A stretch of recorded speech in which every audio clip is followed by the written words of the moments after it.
Hello guys, Radhe Radhe. कैसे हो आप सब? आशा करती हूँ अच्छे होगे। मैं भी बहुत अच्छी हूँ। सो गाइस, पहले जो मैंने वीडियो बनाया था वो बताया था कि मृत्यु के समय इंसान क्या क्या फील करता है, उसे कैसा महसूस होता है। आज जो वीडियो लेकर आई हूँ उसमें मैं आपको ये बताने वाली हूँ कि जन्म के समय भी इंसान को क्या फील होता है, कितना कष्ट होता है, कितनी जद्दोजहद होती है जन्म लेने के समय। इधर सांस लेने की जद्दोजहद है और उधर सांस छोड़ने की, पर सेम सिचुएशन होती है। बस अंतर केवल इतना है कि मृत्यु के समय हमें आभास होता है कि हम मृत्यु को प्राप्त कर रहे हैं, लेकिन जन्म के समय हमें कुछ भी पता नहीं होता, क्योंकि उस समय वो शिशु अबोध होता है, वह ज्ञान शून्य होता है। तो सबसे पहले जानते हैं कि जन्म होता कैसे है, जीवन का प्रारंभ होता कैसे। सो गाइस, जब शिशु गर्भ में होता है उसकी अपनी कोई सोच नहीं होती। जो उसका दिमाग होता है वो माँ के दिमाग से कनेक्टेड होता है। माँ जो कुछ भी सोचती है, जो कुछ भी उसके इमोशंस हैं, वो बच्चा फील करता है। इसलिए अक्सर कहा जाता है माँ से कि गर्भावस्था में अच्छी पुस्तकें पढ़नी चाहिए, गर्भ गीता पढ़नी चाहिए, ताकि बच्चे का अच्छे से विकास हो सके, उसे एक अच्छी सोच मिल सके। और सलाह दी जाती है कि खुश रहें, ताकि बच्चा हर इमोशन समझता है, बच्चे को खुशी मिले। दूसरी बात है, बच्चे का हार्ट भी माँ के हार्ट से कनेक्टेड होता है। तो माँ की जो धड़कन होती है उससे बच्चे को धड़कन मिलती है, उससे बच्चे का दिल धड़कता है। आपको सुनने में थोड़ा अजीब लग सकता है, लेकिन ये सच है, साइंटिफिक रीजन है। दूसरी बात, बच्चा जब गर्भनाल से कनेक्टेड है तो माँ जो कुछ भी खाती पीती है उसी से बच्चे को पोषण मिलता है। बच्चे को सब कुछ आसानी से मिल रहा है, कुछ भी जीवन के लिए कोई कष्ट नहीं उठाना पड़ रहा है, सब कुछ आसानी से चल रहा है, बच्चा खुश है, कोई दिक्कत नहीं है। दिक्कत कब आती है? जब बच्चे का जन्म होता है। जब बच्चा जन्म लेता है उस समय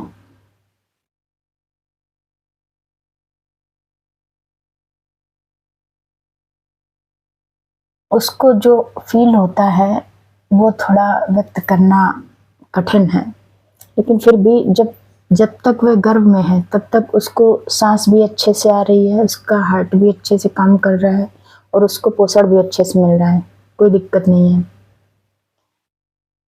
तो जब बच्चा जन्म लेता है तब बच्चा नहीं रोता, बच्चा रोता है गर्भनाल कटने के बाद। होता क्या है, जैसे ही गर्भनाल कटती है वैसे ही कुछ क्षण के लिए बच्चे का दिमाग और दिल दोनों ही काम करना बंद कर देते हैं। ये बहुत कम लोग जानते हैं और डॉक्टर भी ये बात किसी को बताते नहीं, क्योंकि बच्चा जब हमारे पास आता है तो हम लोग उस खुशी में पूछते ही नहीं है कुछ भी डॉक्टर से, और बच्चे की खुशी में सब भूल जाते हैं। हमें नहीं पता कि बच्चा कैसे पैदा हुआ, क्या हुआ, हमारे पास कैसे आया, और डॉक्टर भी बताना जरूरी नहीं समझते। होता क्या है, जब बच्चे का जन्म होता है तो गर्भनाल के कटने के बाद कुछ क्षण के लिए बच्चे का दिल और दिमाग काम करना बंद कर देता है, रुक जाता है। तो बच्चे को बहुत बेचैनी महसूस होती है, बहुत घबराहट महसूस होती है, क्योंकि अब वो उस तरह से महसूस नहीं कर पा रहा जैसा कि गर्भ में महसूस कर रहा था। सब कुछ आसानी से मिल रहा था उसको, तो वह घबराहट में चीखना चाहता है, चिल्लाना चाहता है, कुछ कहना चाहता है।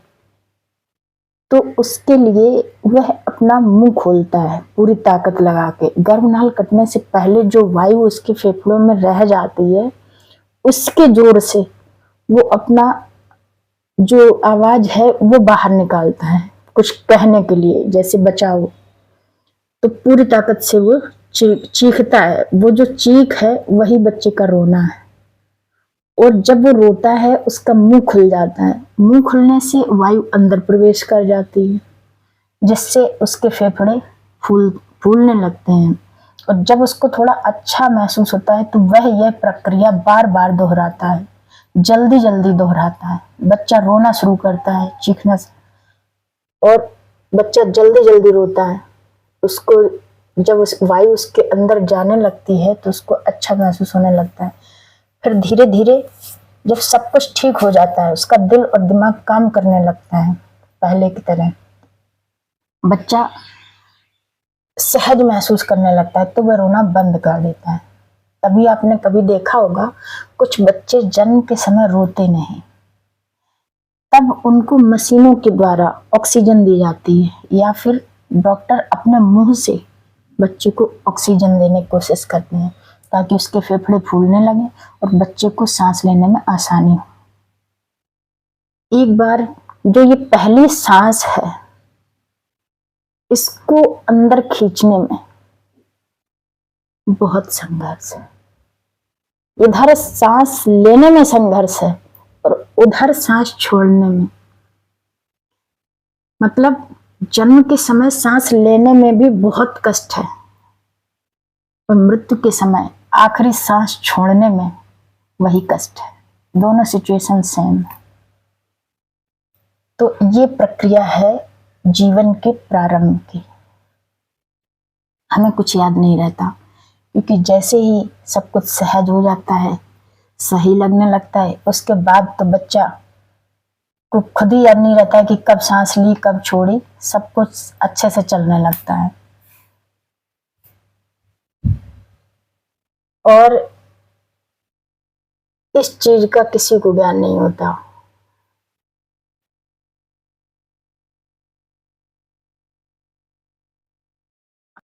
हमारे देश में सबसे बड़ी विडंबना ये है कि जो बच्चा गर्भ में सबसे ज्यादा अपने आप को सुरक्षित महसूस करता है, वही स्थान हमारी बेटियों के लिए सुरक्षित नहीं है। हमारी बेटियों के लिए तो वहां भी कोई सुरक्षा की गारंटी नहीं है। तो माता पिता ही जब बच्चियों के लिए ऐसा करेंगे, उन्हें उन नन्ही कलियों को कुचल देंगे, तो फिर कैसे दूसरे से कह सकते हैं।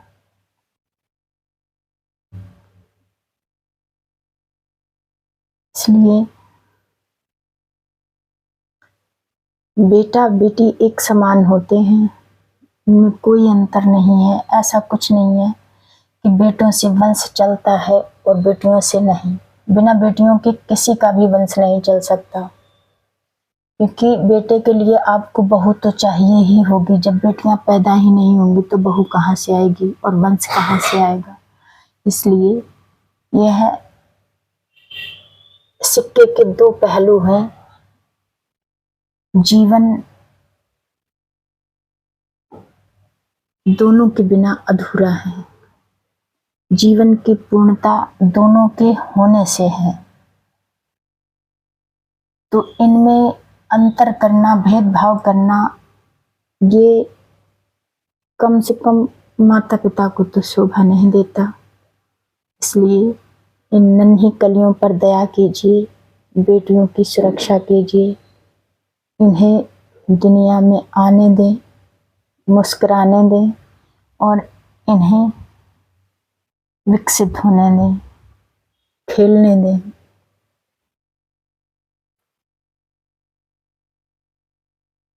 सो बेटियों को